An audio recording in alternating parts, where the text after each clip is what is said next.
This is the fourth in a 5-part mini-webinar series entitled Achieving Psychotropic Medication Reduction in Long-Term Care.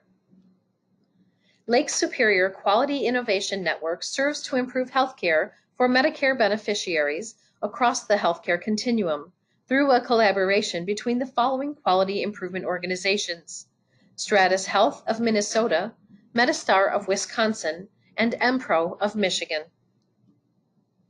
After this webinar, learners will be able to identify alternative or non-pharmacological interventions to psychotropic medication use. Behavioral and psychological symptoms of dementia, or BPSD, are exhibited in 83% of residents with a diagnosis of dementia. The following behaviors are not indicated for antipsychotic medication intervention, including avoidance of social interaction, fidgeting, fluctuations in blood glucose, and poor self-care.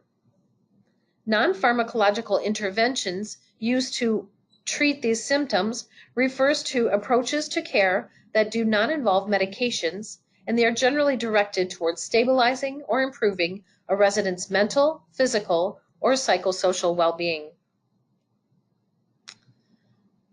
The following methodology was developed by Dr. Helen Kales from the U of M-based Program for Positive Aging, and this is entitled the DICE approach. The DICE approach helps caregivers target the underlying causes of behavioral and psychological symptoms of dementia using evidence-based behavioral and environmental strategies to create a person-centered plan for each resident. The DICE approach is in development for a subscription-based online training program. However, the manual, which outlines the DICE approach, is available currently and involves describing the behaviors exhibited by a resident, investigating the key cause or the core cause of the behaviors, creating a care plan in order to treat or reduce behaviors, and then evaluating the effectiveness of the care plan. The CMS hand-in-hand training for nursing homes was released free to all nursing homes, regional offices, and state survey agencies in the year 2012 as a DVD training program. The CMS hand-in-hand training for nursing homes is currently available online and has 5 modules. Module 1 deals with understanding the world of dementia, the person and the disease. Module 2 involves being with a person with dementia, listening and speaking. Module 3 is being with a person with dementia, actions and reactions.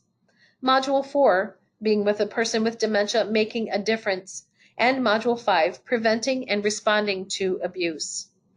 The training materials were designed by experts in dementia care and developed for certified nurse aide training for the skill and knowledge requirements. Content is geared to educate staff regarding non-pharmacological and person-centered approaches to dementia. The CMS hand-in-hand training program uses person-first language in that the modules are entitled The Person and the Disease. The training is valuable not just for CNAs, however, for the entire interdisciplinary team, as it does provide a vocabulary for behavior management, as well, especially for abstract concepts in dementia care. This may be used as a part of an orientation or continued education, as the modules may be viewed individually. Montessori learning principles are available as well. According to Dr. Cameron Camp, the Montessori approach re-engages the type of memory least affected by dementia. Developed in the early 20th century by Maria Montessori, the Montessori method of teaching applies learning by considering a person's capabilities and needs. What is the learner able to do, and what do they like to do? The Montessori method of caregiving for dementia has a goal of engaging the senses in order to help seniors with the disease rediscover the world around them.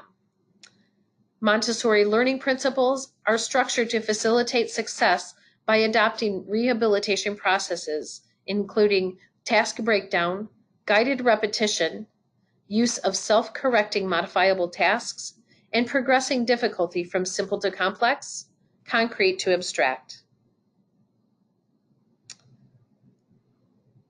Ideas on how to perform Montessori learning include preparing activity stations with games and items to be sorted, including puzzles. Place signage with instructions to invite engagement. For example, put this puzzle together. An activity may be providing laundered towels for folding or laundered socks for pairing up. Setting up a station with PVC or other easy-to-connect tubing. Offering baking ingredients, utensils, measuring devices, and cookware, and a recipe to follow. And for residents with more progressed dementia, they may enjoy caring for dolls. There are 4 types of engagement that are used in the Montessori learning, and they include constructive, which is indicated by motor and verbal behavior in response to the activity, passive engagement, which is indicated by a resident listening or looking on to the activity, non-existent engagement, in which the resident is not involved in activities at all, or self-engagement, in which the resident is behaving or relating to an activity of their own. Higher levels of constructive and passive engagement are noted in studies involving Montessori activities versus controlled groups with a traditional activity. The University of Iowa Improving Antipsychotic Appropriateness in Dementia Patients, or IA-DAPT, was developed by the Iowa Geriatric Education Center. IA-DAPT includes information and resources to help clinicians, providers, and consumers better understand how to manage problem behaviors and psychosis in people with dementia using evidence-based approaches. For example, non-drug management asks staffs to identify what leads to or what triggers problems for residents. Resident responses are evaluated in terms of physical responses, including pain, infection, hunger or thirst, psychological responses to loneliness, boredom, environmental responses, are there too many stimulating activities going on or too little? And finally, the psychiatric response. Is the resident exhibiting depression, anxiety, or psychosis? IA-DAPT includes brief lectures, written content, quick reference guides for clinicians and providers, and information for families or patients on the risks and benefits of antipsychotic use for people with dementia. IA-DAPT offers continuing education credits for prescribers, nurses, and pharmacists, as well as laminated quick reference guides to use in practices and facilities to help put the strategies learned into action. This program is supported by the Agency for Healthcare Research and Quality. The IA-DAPT pocket guides and mobile app Crosswalk involve training of different levels for different disciplines. For example, physicians and physician assistants will receive pocket guides entitled Overview and Evidence-Based Approach and Evaluation of Problem Behaviors, as well as Delirium Assessment and Management, Drugs that May Cause Delirium or Problem Behaviors, Non-Drug Management Pocket Guides, Antipsychotics for Dementia Prescribing Guide, Antipsychotic Guide for Direct Caregivers, Managing a Crisis, and again, access to the mobile app. The National Partnership to Improve Dementia Care in Nursing Homes is a campaign that offers evidence-based and model practice resources tools to improve resident quality of life and quality of care. The campaign website has become a go-to for quality improvement tools and resources. The site supports not only campaign goals, but other national initiatives including the CMS QINQIO work, the National Partnership to Improve Dementia Care, and the Centers for Disease Control and Prevention. The National Nursing Home Quality Improvement Campaign is a one-stop shop for quality assurance process improvement for nursing home leadership and staff, residents, family and caregivers, and quality improvement organizations. Tracking tools are available within the campaign with graphing capabilities to identify trends, modifiable tools to create special performance improvement projects for tracking and trending, and resources for QAPI, quality assurance and process improvement, and the International Health Institute Model of Improvement, or PDSA.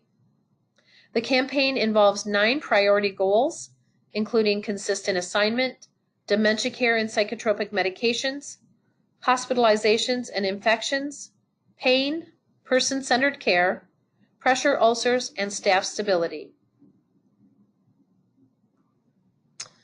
Visit each of the sites below to explore non-pharmacological interventions to reduce the use of psychotropic medication in your resident population.